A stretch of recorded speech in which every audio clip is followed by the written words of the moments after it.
Target lab assistant 2025 की biology की आज की क्लास में बायोलॉजी के कवक टॉपिक से बनने वाले सभी महत्वपूर्ण प्रश्नों की एक साथ में प्रैक्टिस करने वाले हैं।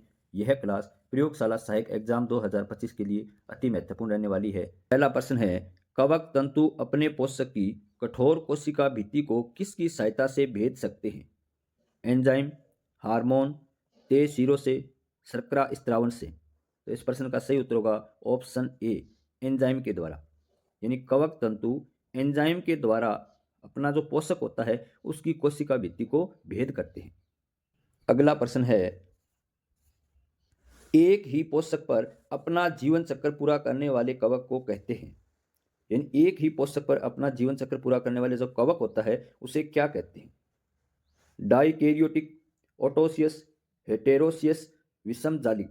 तो इस प्रश्न का सही उत्तर होगा ऑप्शन बी, ओटोसियस। यानी एक ही पोषक पर अपना जीवन चक्र पूरा करने वाले कवक को ओटोसियस कहते हैं। अगला प्रश्न है, फसली पादपों के भंडारण की अवस्था में कौन विषैले पदार्थ स्रावित करता है? जो फसली पादप है उनका जब भंडारण करते हैं तो उनमें विषैले पदार्थ कौन स्रावित करता है?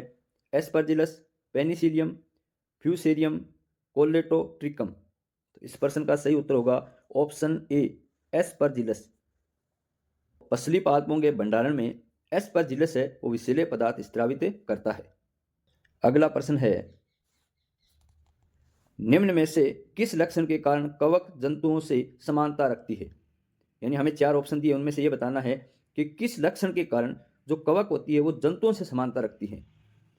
परपोषित पोषण, संतृप्त भोजन का प्रकार, काइटिन की उपस्थिति। तो इस प्रश्न का सही उत्तर होगा उपरोक्त सभी।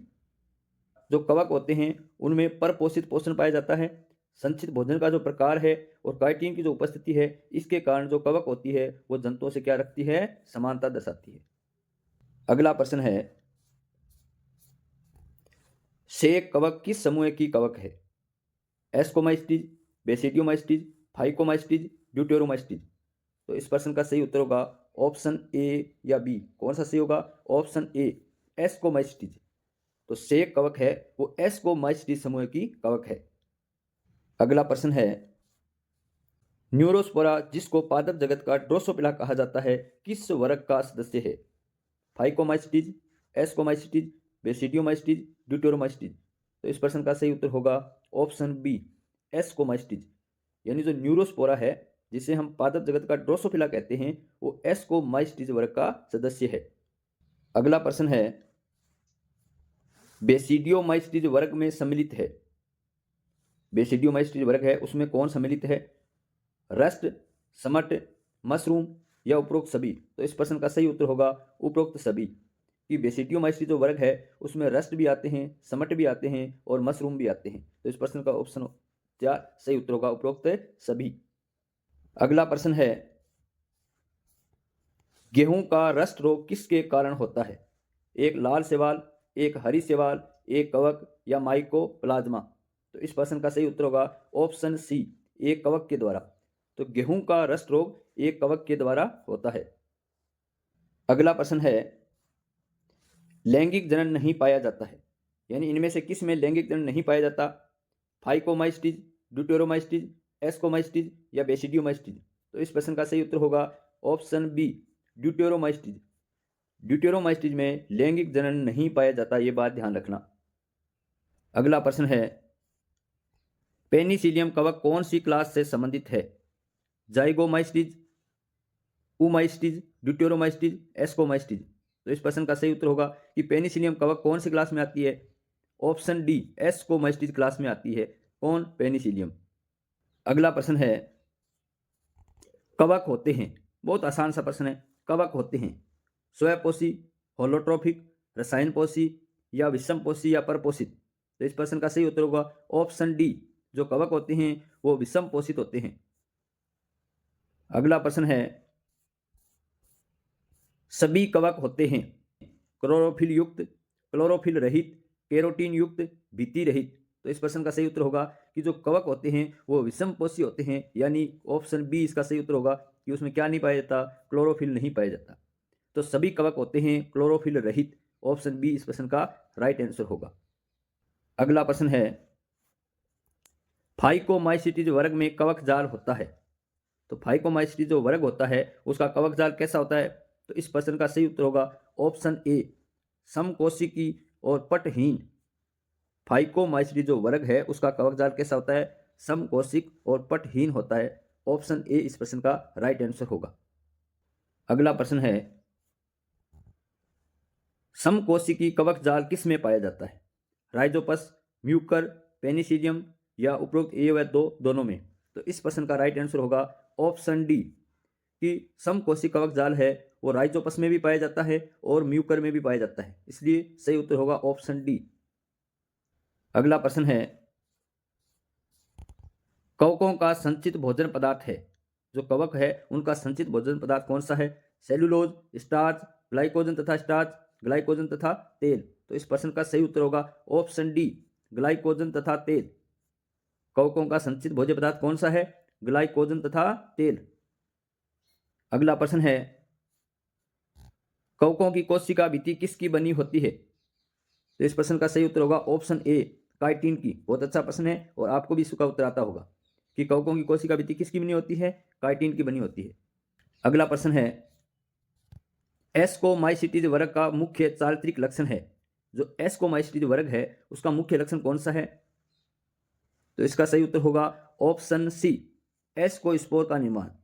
यानी एस्कोमाइसीटीज जो वर्ग है इसका मुख्य लक्षण होता है एस्कोस्पोर का निर्माण। तो ऑप्शन सी इस प्रश्न का राइट आंसर होगा।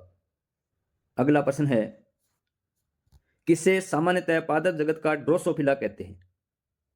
तो पादप जगत का ड्रोसोफिला किसे कहा गया है? तो इस प्रश्न का राइट आंसर होगा ऑप्शन बी, न्यूरोस्पोरा को पादप जगत का ड्रोसोफिला माना जाता है या कहा जाता है। तो पादप जगत का ड्रोसोफिला कौन है? न्यूरोस्पोरा। अगला प्रश्न है, सामान्यतः एक एस्कस में कितने एस्कोस्पोर्स बनते हैं?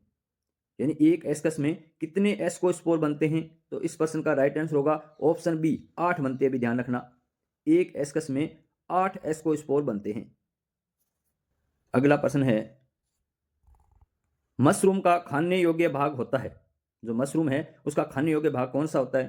तो इस प्रश्न का राइट आंसर होगा ऑप्शन डी, संपूर्ण बेसिडियोकार्प। मशरूम का संपूर्ण बेसिडियोकार्प भाग है वो खाने योग्य होता है। अगला प्रश्न है, रस्ट रोग पर सबसे ज्यादा कार्य किसने किया? जो रस्ट रोग है इस पर सबसे ज्यादा कार्य किसने किया? तो इसका सही उत्तर होगा केसी मेहता। ऑप्शन बी इस प्रश्न का राइट आंसर है कि रस्ट रोग पर सबसे ज्यादा कार्य केसी मेहता ने किया था। अगला प्रश्न है, पेनिसिलिन किससे प्राप्त की जाती है? तो पेनिसिलिन को किससे प्राप्त किया जाता है? तो इसका राइट आंसर होगा पेनिसिलियम से। ऑप्शन बी इस प्रश्न का राइट आंसर है कि पेनिसिलिन को पेनिसिलियम से प्राप्त किया जाता है। अगला प्रश्न है, काइटिन की कोशिका भित्ति पाई जाती है। तो काइटिन की कोशिका भित्ति किसमें पाई जाती है? तो इसका सही उत्तर होगा ऑप्शन ए, कवक। जो कवक होते हैं उनकी कोशिका भित्ति काइटिन की बनी होती है। अगला प्रश्न है, कवक जिसमें कवक जाल नहीं पाया जाता है। यानी ऐसा कौन सा कवक है जिसमें कवक जाल नहीं पाया जाता? तो इस प्रश्न का राइट आंसर होगा ऑप्शन सी, सेकेरोमाइसिस में कवक जाल नहीं पाया जाता। तो कौन सी कवक में कवक जाल नहीं पाया जाता? तो इस प्रश्न का राइट आंसर होगा ऑप्शन सी, सेकेरोमाइसिस। अगला प्रश्न है, भारतीय वैज्ञानिक जिसने पक्सिनिया पर कार्य किया। मतलब पक्सिनिया पर कार्य किस भारतीय वैज्ञानिक ने किया था? तो इस प्रश्न का राइट आंसर होगा ऑप्शन बी, केसी मेहता। केसी मेहता ने पक्सिनिया पर कार्य किया था। अगला प्रश्न है, आभासी कवक जाल किस में पाया जाता है? तो इस प्रश्न का सही उत्तर होगा ऑप्शन डी, यीस्ट में। जो यीस्ट होती है इसमें आभासी कवक जाल पाया जाता है। अगला प्रश्न है,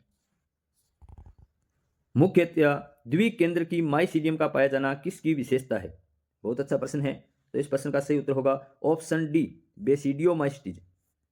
तो द्विकेंद्र की माइसीलियम किसमें पाया जाता है? बेसिडियोमाइसीटीज में पाया जाता है।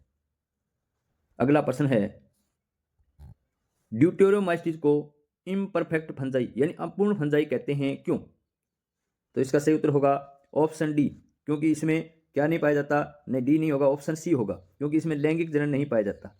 तो ड्यूटेरोमाइसीटीज को अपूर्ण फंजाई कहते हैं। उसका कारण यह है कि ड्यूटेरोमाइसीटीज में लैंगिक जनन नहीं पाया जाता। अगला प्रश्न है, कवक जिसे अपना जीवन चक्र पूरा करने के लिए दो भिन्न पोषकों की आवश्यकता होती है कहलाती है। क्या कहना चाहता है कि ऐसी कवक जिसको अपना जीवन चक्र पूरा करने के लिए दो भिन्न पोषकों की आवश्यकता होती है वो कहलाती है। तो इस प्रश्न का सही उत्तर होगा ऑप्शन सी, हिट्रोइसियस। हिट्रोइसियस। अगला प्रश्न है, पक्सिनिया के एस्कोस्पोर किस पर बनते हैं? जो पक्सिनिया है उसके एस्कोस्पोर किस पर बनते हैं? तो इस प्रश्न का राइट आंसर होगा ऑप्शन ए, और बहुत अच्छा प्रश्न है ये, ध्यान रखना, बर्बेरिस की पत्तियों पर। अगला प्रश्न है, अवशोषणीय प्रकार का पोषण पाया जाता है, यानी इनमें से अवशोषणीय प्रकार का पोषण किस में पाया जाता है? तो इस प्रश्न का सही उत्तर होगा ऑप्शन बी, कवकों में। अगला प्रश्न है, टोड स्टूल किसको कहते हैं? टोड स्टूल किसको कहते हैं? तो इसका राइट आंसर होगा ऑप्शन सी, जो विषैले मशरूम होते हैं उन्हें टोड स्टूल के नाम से जाना जाता है। अगला प्रश्न है, यीस्ट तीव्रता से वृद्धि करती है, तो जो यीस्ट होती है ये तीव्रता से किस पे वृद्धि करती है? तो इस प्रश्न का सही उत्तर होगा ऑप्शन बी, शर्करा युक्त जो विलयन होता है उस पर। तो यीस्ट शर्करा युक्त विलयन में तीव्रता से वृद्धि करती है। अगला प्रश्न है, कौन सी एक फोरम क्लास है? कौन सी एक फोरम क्लास है? ड्यूटेरोमाइस्टिज, बेसिडियोमाइस्टिज, रोडोफाइसी और यूग्लिनोफाइसी। तो इस प्रश्न का सही उत्तर होगा ऑप्शन ए, ड्यूटेरोमाइस्टिज। तो ड्यूटेरोमाइस्टिज एक फोरम क्लास है क्योंकि इसमें लैंगिक जनन नहीं पाया जाता। अगला प्रश्न है,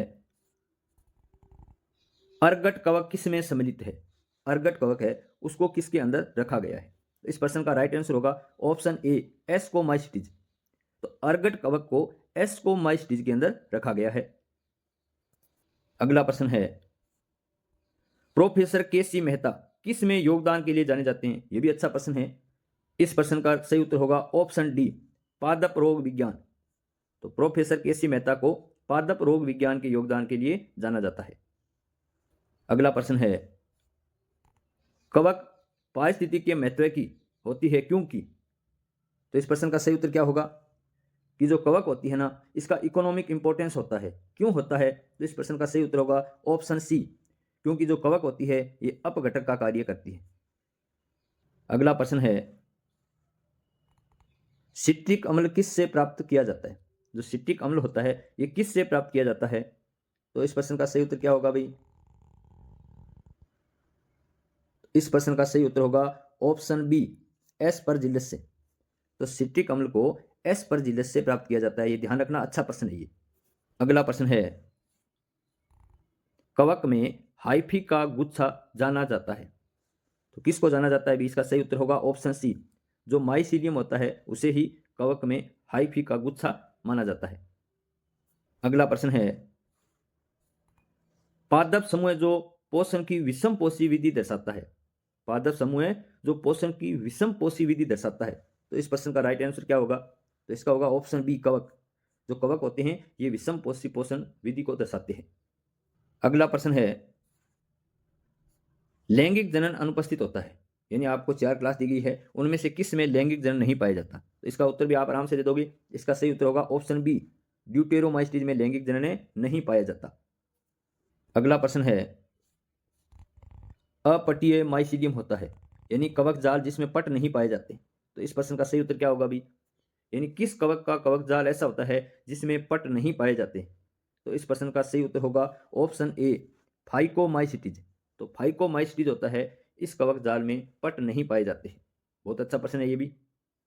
अगला प्रश्न है, बेसिडियो कार्प उपस्थित होते हैं, तो बेसिडियो कार्प किस में पाए जाते हैं? तो इसका सही उत्तर होगा ऑप्शन ए, बेसिडियोमाइस्टिज में ही पाए जाते हैं। तो बेसिडियो कार्प है बेसिडियोमाइस्टिज में ही पाए जाते हैं। अगला प्रश्न है, सभी कवक है, सभी कवक है, ये प्रश्न रिपीट हो गया, तो इसका उत्तर भी क्या होगा भी? ऑप्शन डी, विषम पोषी होते हैं सभी कवक। अगला प्रश्न है और आज की इस क्लास का लास्ट प्रश्न है, एपजिलोसिस किया जाता है, एपजिलोसिस किया जाता है, तो इस प्रश्न का सही उत्तर होगा ऑप्शन सी, कवक द्वारा। धन्यवाद।